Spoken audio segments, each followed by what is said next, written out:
आजचा दिवस आपल्या संपूर्ण बारामतीकरांसाठी अतिशय अभिमानाचा, आनंदाचा आणि ऐतिहासिक क्षण आहे।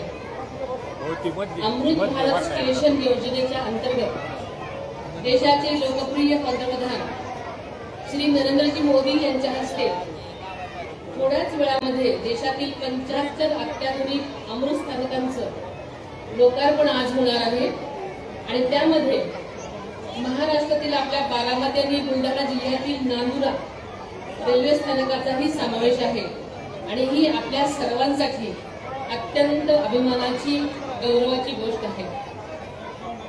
माननीय पंतप्रधान श्री नरेंद्र मोदीजी यांच्या दूरदर्शी नेतृत्वाखाली भारतीय रेल्वे खऱ्या अर्थानं न्यू इंडियाच्या गतिमान विकासाचं प्रतीक बनत आहे। जागतिक दर्जाच्या पायाभूत सुविधा, अत्याधुनिक सिग्नलिंग यंत्रणा आणि सुरक्षित सुखकर प्रवास ही आजच्या भारतीय रेल्वेची ओळख बनलेली आहे। भारतीय रेल्वेने केवळ प्रवाशाची वाहतूक करू नये तर देशाच्या प्रगतीचं इंजिन बनावं असं पंतप्रधान नरेंद्रजी मोदी यांचे स्वप्न आहे। अमृत भारत स्टेशनच्या योजनेच्या अंतर्गत वंदे भारत ट्रेन या सर्व उपक्रमामधून त्यांचं श्रेय आणि ध्येय असं या प्रकारे त्यांना दिसत आहे। अमृत भारत स्टेशन योजना ABSS याच्या अंतर्गत बारामती रेल्वे स्थानकाच्या उद्घाटनाच्या निमित्तानं आयोजित या शुभारंभ प्रसंगी विद्यार्थ्यांमध्ये राष्ट्रप्रेम, विकासाची जाणीव आणि सर्जनशीलता वाढावी या उद्देशानं निबंध आणि चित्रकला स्पर्धांचं आयोजन आपल्या बारामतीमध्ये करण्यात आले होते। सगळ्या मुलांनी शांत बसा।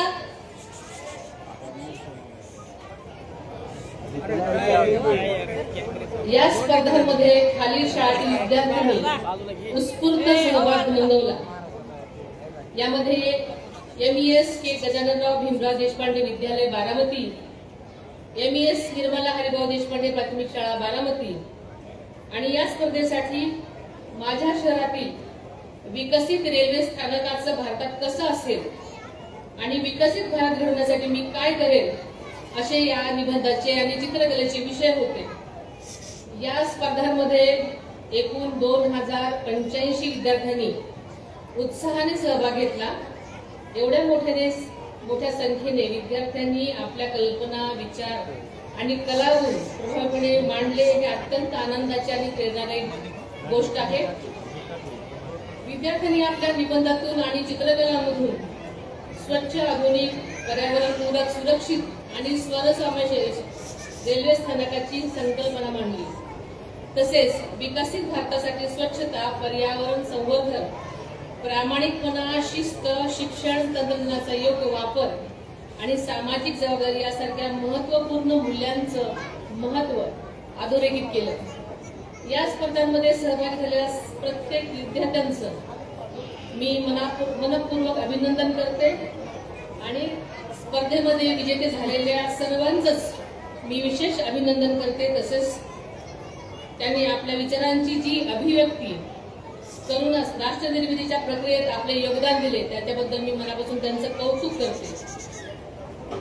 आतापर्यंत देशातील 261 रेल्वे स्थानकांचा पुनर्विकास पूर्ण झाला असून आज आणखी 75 अमृत स्थानकं देशाच्या सेवेमध्ये समर्पित होत आहेत आणि ही अतिशय कौतुकास्पद गोष्ट आहे। त्याबद्दल मी तमाम बारामतीकरांच्या वतीनं आणि राज्याची उपमुख्यमंत्री या नात्यानं आदरणीय पंतप्रधान मोदीजी आणि रेल्वे मंत्री माननीय श्री अश्विनी वैष्णव यांचे मनापासून आभार मानते। महाराष्ट्रातही रेल्वे प्रकल्पांना वेग आला आहे। अनेक महत्त्वाच्या मार्गांवरती काम वेगानं सुरू आहे। बारामती रेल्वे स्टेशनचा पुनर्विकास हे या प्रयत्नांचा एक भाग आहे। हा केवळ एक स्टेशनचा पुनर्विकास नाही तर बारामतीसह संपूर्ण पश्चिम महाराष्ट्राच्या विकासाला नवी गती मिळणार आहे। बारामती ही उद्योग, शिक्षण, कृषी, सहकार्याची पंढरी आहे हे आपल्या सगळ्यांना माहिती आहे। आपल्या MIDC मधील उद्योगांना कच्च्या मालाची ने-आण करण्यासाठी आणि उत्पादित माल देशाच्या कानाकोपऱ्यात पोहोचवण्यासाठी रेल्वे ही आपली जीवनवाहिनी झालेली आहे। बारामतीमध्ये शिक्षणासाठी राज्याच्या कानाकोपऱ्यामधून येणाऱ्या हजारो विद्यार्थ्यांना या आधुनिक स्थानकामुळे अत्यंत सुरक्षित आणि सुखकर प्रवासाचा अनुभव मिळणार आहे. बारामती रेल्वे स्थानकाचा इतिहास आपल्याला माहिती खूप जुना आहे.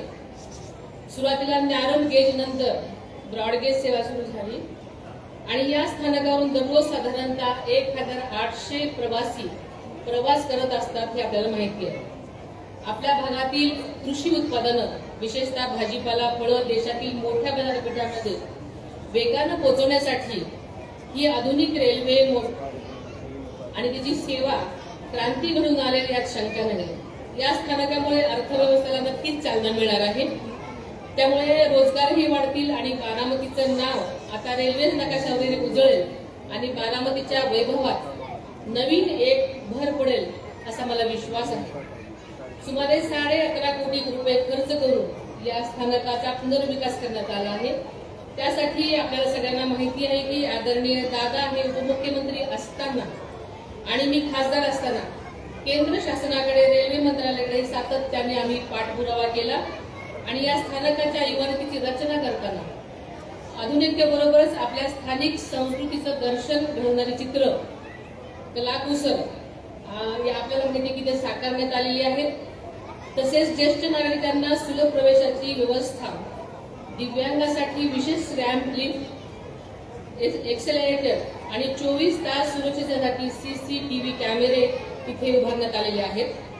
स्वच्छ वेटिंग रूम, आधुनिक प्रसाधनगृह, पर्यावरणपूरक सोलर पॅनल्स या सगळ्यांचा इथे वापर करण्यात आलेला आहे. तसेच स्थानिक परिसरामध्ये स्थानिक हस्तकला आणि उत्पादनाच्या विक्रीसाठी विशेष दालनही इथे उपलब्ध करून देण्यात आलेलं आहे. त्यामुळे वोकल फॉर लोकल या संकल्पनेला इथे नक्कीच बळ मिळेल अशी मला आशा आहे.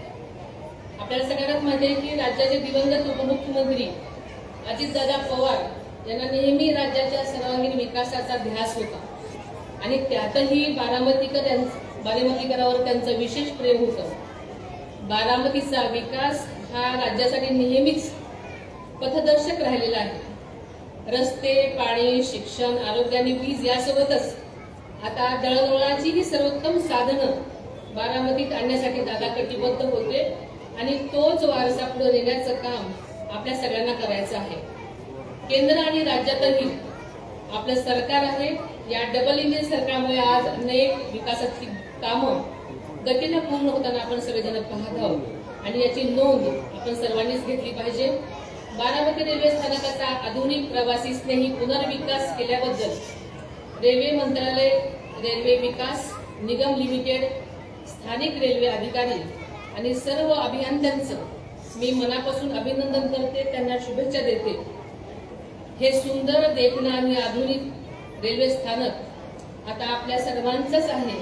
त्याची स्वच्छता राखणं, त्याचं सौंदर्य जपणं ही आपली सर्वांची सामूहिक जबाबदारी आहे.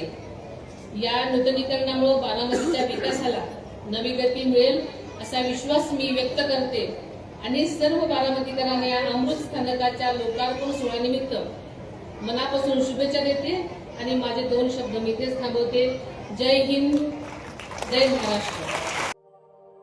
अशाच नवनवीन बातम्या पाहण्यासाठी बारामती वार्तापत्र चॅनलला लाईक करा, शेअर करा, सबस्क्राईब करा आणि बेल आयकॉन प्रेस करा.